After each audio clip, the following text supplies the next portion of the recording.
राम राम जी। आत्मा मंथन में आपका स्वागत है। अब हम बात कर लेते हैं मूलांक 9 वालों के बारे में। ये साल 2023 जो है क्या लेके आने वाला है। 2023 का टोटल करोगे तो नंबर आएगा 7। अब 9 की क्या संबंध रहेगा इस साल के साथ, यानी कि किस तरह का इफेक्ट्स आपको देखो सबसे पहले थोड़ा सा समझ लेते हैं। हालांकि मेरी वीडियोस जो हैं उसमें आपने सब नंबर्स को समझा हुआ है बहुत अच्छे से, आप सब जानते हैं उसके अंदर मैंने जो जो बताया। अब यहाँ पर आपने क्या करना है, समझना है इन दोनों को किस तरह से आपको जो है अफेक्ट देने वाले हैं। देखो सबसे पहले क्या होगा, 9 नंबर जो है आपको मैंने बताया था हेड है, हेलमेट भी है, ठीक है। 9 को इसी तरह से बनाया जाता है, यानी कि सारे नंबरों की एनर्जी 9 नंबर में होती है, क्योंकि वो एंड है। बिल्कुल लास्ट तक 1 से लेके 9 तक तो नंबर होते हैं, ठीक है। तो यहाँ तक लेकर के पूरे नंबर्स तक जाते जाते एंड में 9 नंबर तक जो है बहुत एनर्जी से भरपूर हो जाते। अब इधर जब एनर्जी ज़्यादा है तो जो मंगल होता है और केतु होता है दोनों एक्चुअली सेम ही थोड़े से एक्शंस करते हैं, लेकिन इसके डिसीशंस मालूम है इसको क्या करने हैं। केतु को डिसीशंस नहीं मालूम होते, ठीक है, लेकिन वो हेस्ट बहुत करता है, बिल्कुल मंगल के जैसे, यानी कि वो उतना जल्दी से जो है उस तरफ पहुंचता ज़रूर है तेज़ी से। लेकिन यहाँ पे क्या है, सर नहीं है, ठीक है, सिर्फ बॉडी है। तो वो सोचता रहता है, यहाँ बिहेव करता है आकर 9 वालों के लिए, मूलांक 9 वालों के लिए, कि मैं भी तुम्हारी तरह ही स्ट्रांग हूँ, ठीक है, पूरी एनर्जी तुम्हारे जैसी ही है। तो यहाँ पे करना क्या है, सबसे पहले मूलांक 9 वालों के लिए जो है उपाय बता देती हूँ, ठीक है। बड़ा बढ़िया उपाय है, केले जो है मंदिर में चढ़ाते रहना, ठीक है। ये आपके लिए, वो भी हनुमान जी को, ये उपाय करोगे तो कहीं कहीं भी काम में अटकोगे ना तो वो आपका सेटल होता जाएगा। सोच समझ के डिसीशंस लेना, बस आपके लिए इतना ही है। एकांत के अंदर ज़्यादा परेशानी अपने आप को देनी नहीं, क्योंकि मूलांक 9 वाले लगातार चलते हैं, वो रुक ही नहीं सकते, ठीक है। उनको जो है लगातार कुछ ना कुछ, जो मंगल की एनर्जी है उनको हमेशा बिजी रखती है। एक काम खत्म होता है दूसरा शुरू कर देते हैं, दूसरा खत्म होता है तीसरा शुरू कर देते हैं, ये उनकी आदत होती है, यानी कि वो खाली नहीं बैठ सकते, कुछ ना कुछ करते हैं, ठीक है। लेकिन यहाँ पर क्या है, अगर कहीं लड़ रहे हैं तो वो लड़ने को सबसे आगे हैं। मैं ये नहीं कह रही वो लड़ाके हैं, लड़ने को सबसे आगे हैं का अर्थ है कि आप किस परिवार पे कोई समस्या आएगी तो कहेंगे हाँ बोलो क्या बात है, यानी कि वो आगे आके बोलेंगे क्या करना है। तो वो एक मंगल की एनर्जी होती है जो आपके ऊपर हावी होती है, वो उस तरह से आपको जो है बना देती है। तो आप यहाँ पे एक सेनापति बन जाते हो, ठीक। अब यहाँ पे अगर सेनापति को यही ना पता हो मुझे किस डायरेक्शन में चलना है, यानी कि आप तो इस तरह के बन जाओगे कि डायरेक्शन मालूम नहीं। तो सोच समझ के, थोड़ा ध्यान करके, हनुमान जी की आराधना करके आप लोग आगे बढ़ना, ठीक है। अब आपके लिए क्या रहने वाला टैरो के हिसाब से भी आपको बता देती हूँ। जनवरी की बात कर लेते हैं। देखो जनवरी के अंदर क्या चीज़ है आपके लिए कि आपको बड़ों का सपोर्ट मिल रहा है, धन भी मिल रहा है, हर किसी चीज़ की कोई कमी नहीं है, ठीक है। लेकिन आप क्या करोगे, अपने हाथ से कोई पैसा खर्च नहीं होने दोगे, कंजूस की तरह अपने पैसे को दबा के रखोगे। देखो जब पैसा आ रहा है तो उसको बटने भी दो, ठीक है। उसके बाद अगर किसी ने बुरा भला कह दिया, किसी बड़े ने, सीनियर ने, बॉसेस ने या किसी ने, तो आप उस बात को छोड़ दो, नज़रअंदाज कर दो। बड़े ऐसे ही होते हैं, पापा भी ऐसे ही होते हैं, वो डांट देते हैं। बड़े जो होते हैं वो गुस्सा कर देते हैं, गुरु होते हैं, कोई होते हैं वो आपको डांटते हैं, ठीक है, जो ताकि आप जो गलत कर रहे हो वो दोबारा ना करो, ठीक है। इसलिए ज़्यादा दिल को लगाने की ज़रूरत नहीं है, वो आपके लिए सब कुछ करने के लिए तैयार खड़े हैं, आपको हर तरह से हेल्प कर रहे हैं, बस पुरानी बातों को जाने दो ना, ठीक है। अब बात करते हैं फरवरी की।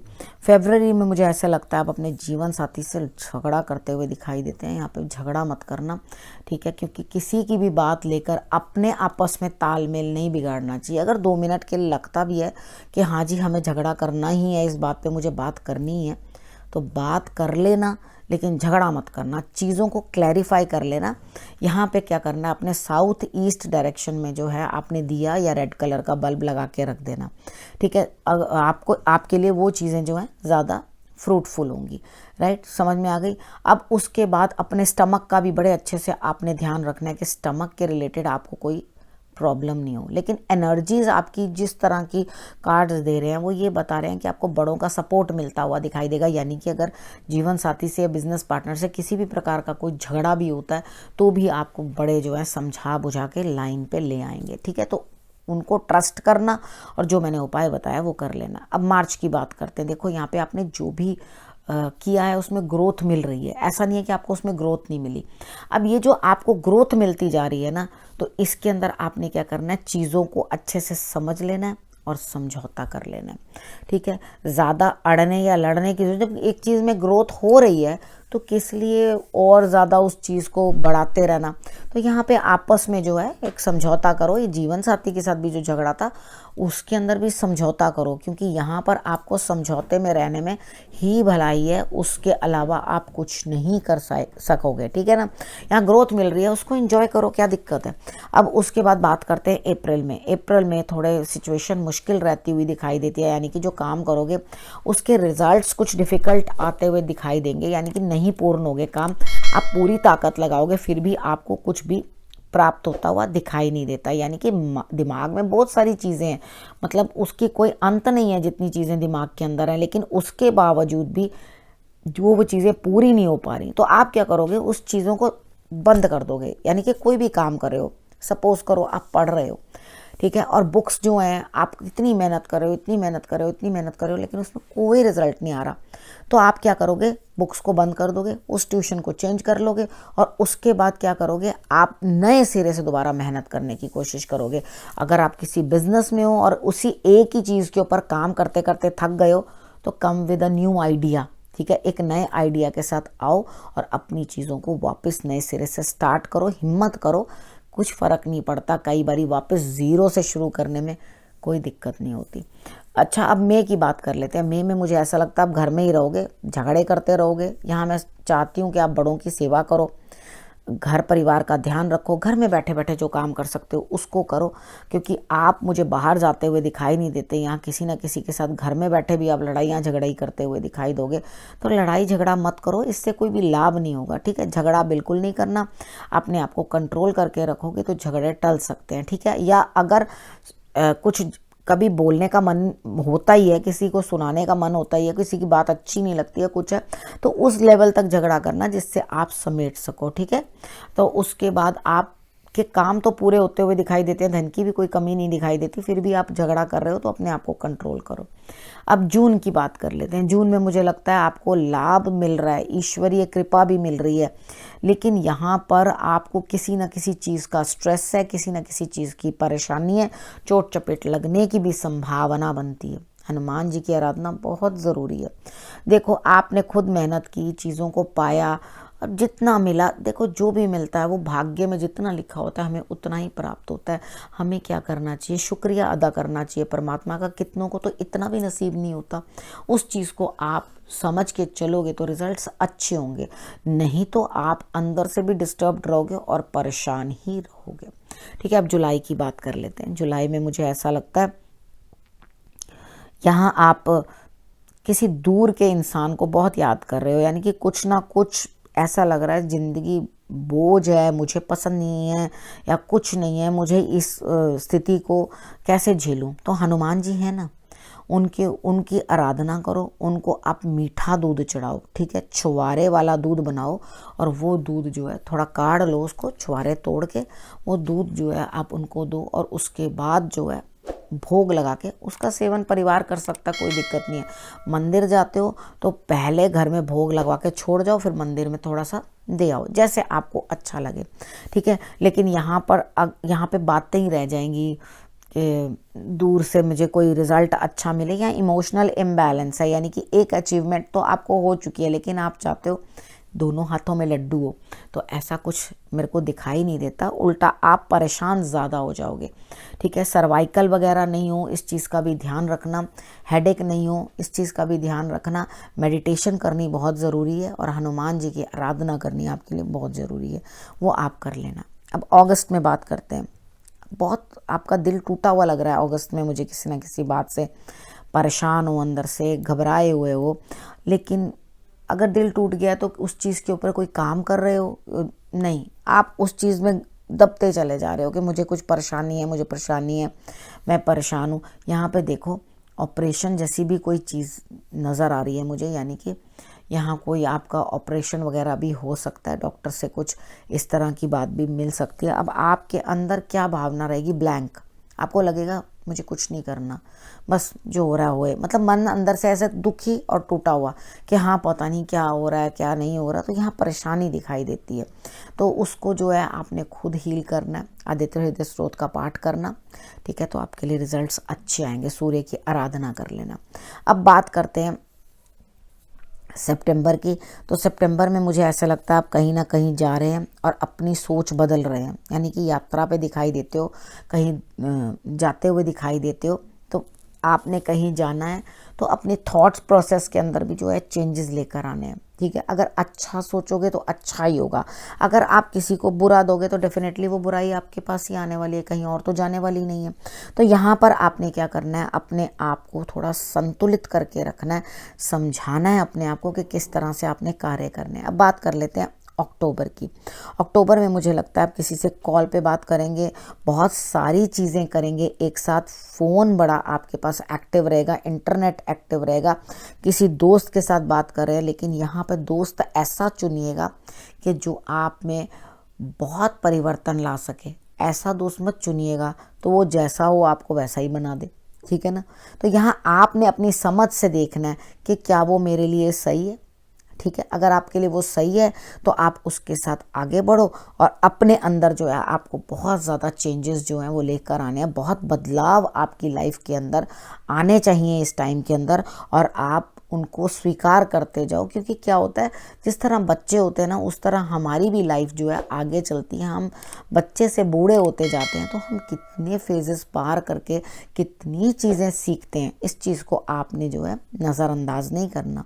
अब हम बात कर लेते हैं नवंबर की। नवंबर में मुझे ऐसा लगता है कि यहाँ कहीं ना कहीं आपकी स्थिति इस तरह की है कि आप जो है किसी के साथ कुछ शेयर करेंगे, यानी बिजनेस भी हो सकता है, और किसी थर्ड पर्सन की वजह से खुशी भी, यानी कि संतान हो सकती है। संतान का अगर आपको चाह है कि संतान आए तो यहाँ पे वैसा भी कुछ दिखाई देता है। और अगर आप ये चाहते हो कि बिजनेस में कहीं ना कहीं कुछ इम्प्रूवमेंट आए तो आपके लिए जो है वहाँ पर भी जो है अच्छे मुझे जो है हिसाब किताब दिखाई देता है। लेकिन ये चीज़ ध्यान रखना, ऑनेस्ट रहना, ठीक है। ऑनेस्ट रह के अगर आप काम करोगे, यही नहीं है कि आप मुस्कुरा रहे हैं, अंदर कुछ हो रहा है, बाहर कुछ दिखा रहे हैं। रिलेशनशिप्स के अंदर ऑनेस्टी बड़ी ज़रूरी है, ठीक है। अगर आप ऑनेस्ट नहीं हो ना तो वो आपको रिलेशनशिप, लेकिन ये चीज़ ज़रूर जाननी चाहिए कि कौन सा आदमी उस ऑनेस्टी के लायक है या उसके लायक नहीं है, ठीक, राइट। अब उसके बाद नेक्स्ट दिसंबर की बात कर लेते हैं। दिसंबर में मुझे ऐसा लगता है कि आपने काफ़ी नेगेटिविटीज़ को झेलना है, समझना है, ठीक है। लेकिन आपसे अपेक्षा की जा रही है जस्टिस करना। अब कितनी बार होता है हम अपने आप को ही राइट प्रूव करने में लगे रहते हैं कि हाँ हम अपने आप को ही सही प्रूव कर रहे हैं, लेकिन यहाँ पे नहीं, आपको किसी ना किसी को कुछ देना है, उसको दे के काम ख़त्म करो, ठीक है। दिसंबर में आप किसी को देना ही है कुछ। यहाँ पर अगर आप कहीं प्रॉपर्टी शेयरिंग की बात करते हैं तो वो भी आपको देना है।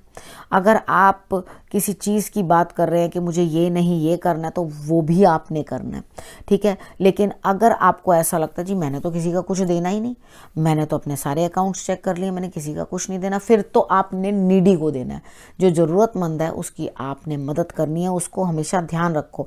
अगर आप न्याय करोगे, मैं ये नहीं कह रही कि आप बेहिसाबी किसी के लिए करते रहो, लेकिन आपने न्याय का काम करना है, जो है जिस चीज़ के अंदर जो है न्याय मिले, ठीक है। अब यहाँ पर इस तरह से दिखाई देता है मुझे कि यहाँ पर आपको जो है थोड़ा सा सादा रहना पड़ेगा, यानी कि इतना अपने आप को देने वक्त जो है राजा मत समझना। जब हम किसी को कुछ देते हैं ना तो एक्चुअली वो हमारी परेशानियां लेके जाता है। हम किसी को कहते हैं देखना हमारे यहाँ पे ये चीज़ ना हमें ज़रूरत नहीं है, तो हमने क्या चीज़ निकाली है वहाँ से, नेगेटिविटी। अपने घर से हमने नेगेटिविटी निकाली है, तो हम दाता नहीं है जो हमने जी ये दे दिया जी आपको, देखो हमने बड़ा एहसान करा आपके ऊपर। तो आपने कोई एहसान नहीं करा, आपने अपनी नेगेटिविटी निकाली और सामने वाला बंदा आपके घर से आपकी नेगेटिविटी लेकर गया, तो आपको उसको थैंक यू बोलना चाहिए। जो आपके घर में आकर आप आपकी नेगेटिविटी लेके जा रहा है। आप बड़े दातादानी बनकर अपनी तरफ से कह रहे हैं जी हमने तो तुम्हारे लिए ये किया, हमने तो वो किया। क्या किया? आपने उसको अपनी नेगेटिविटी दी, यानी कि आप उस चीज़ को ऑलरेडी अपने मन से निकाल चुके थे, अपने घर से निकाल चुके थे। तो आपने एक उचित इंसान ढूंढा और उसे उस नेगेटिव चीज़ को दे दिया। ठीक है, अब वो उसको पॉजिटिव बनाता है या नेगेटिव रखता है, वो चीज़ आपको उस चीज़ के लिए अपने आप को बहुत अच्छा मानना नहीं चाहिए। ठीक है, यहाँ पे जितना झुक के आप चीज़ को दोगे उतना ही आपके लिए जो है बेनिफिट होगा। ठीक है, अपने इष्ट को आपने फूल चढ़ाने, ठीक है, और तब आपके लिए रिजल्ट्स और भी अच्छे आएंगे। अब आप सबको भगवान जी भी ब्लेस कर रहे हैं, नया साल आपके लिए बहुत अच्छा हो, खुशियों भरा हो, परिवार सुखमय रहे, सब संतोष से रहो। ठीक है, संतोष से रहना भी ज़रूरी है, संतोष से रहो।